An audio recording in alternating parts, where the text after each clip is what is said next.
Hi everyone, তো চলে এসেছি আবার একটা নতুন ভিডিও নিয়ে। তো রোজকার সকালে উঠেই আমার প্রথম কাজ হচ্ছে গাছে জল দেওয়া। যদিও এটা এই কিছুদিন ধরে করতে হচ্ছে না অত্যাধিক বৃষ্টির জন্য, কিন্তু ভিডিওটা দেখে তোমরা বুঝতেই পারছো ভিডিওটা বেশ কিছুদিন আগে।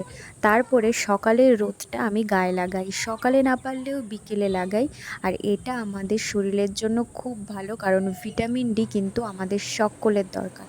আর তারপরে ফ্রেশ হয়ে ঘরে আসলাম, ঘরে এসে একটু চুলটা ঠিক করে নিলাম। এখন আমার সকালের কাজ হচ্ছে কিছু ড্রাই ফ্রুটস খাওয়া, যেগুলো আমি রাতে ভিজিয়ে রাখি। মাঝে মাঝে এর বদলে আমি জুসও খাই।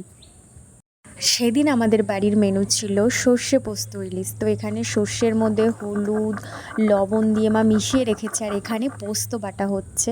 পোস্তটা বাটার পর সেই পোস্তটা এর মধ্যে মিশিয়ে দেওয়া হলো। আমি জাস্ট এগুলোর একটু একটু ভিডিও ক্লিপিংস নিচ্ছিলাম, তাই ভাবলাম তোমাদের সাথে শেয়ার করি। এখানে লঙ্কাও দেওয়া হয়েছে মাছের মধ্যে, এর মধ্যে তেল দিয়ে এটাকে ভালো করে মেখে নিল।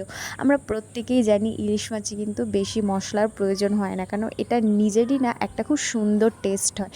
তো এখানে খুন্তির মধ্যে যেহেতু জল ছিল, তেলটা ছিটকে আসছিল, তো আমি এটা ভিডিওটা করছিলাম। তো মাছগুলো কড়াইয়ে দিয়ে দেওয়া হয়েছে, একটুখানি নাড়িয়ে মা জল দিয়ে ঢাকা দিয়ে দিল। ইলিশ মাছ রান্না করার পদ্ধতি কিন্তু ভীষণ সিম্পল, মানে এত কম মশলায় এত সুন্দর লাগে খেতে ইলিশ মাছ। তো এটা এখন ঢাকা চাপা দিয়ে দেওয়া হবে। আর দেখো কি সুন্দর ফুটছে। তো ঢাকা খোলার পর এর মধ্যে নামানোর আগে একটু তেল ছিটিয়ে নিল, আর এটা স্মেলটা না টেম্পটিং আসছিল। তারপরে দুপুরবেলায় এই ইলিশ দিয়েই জমিয়ে লাঞ্চটা করলাম। কালারটা দেখেছো কি অসাধারণ। আর এত সুন্দর খাওয়া দাওয়া করে বিকেলের বৃষ্টির পরে মনোরম পরিবেশ অসাধারণ লাগছিল। তো কেমন লাগলো সকলের ভিডিওটা জানিও সকলে।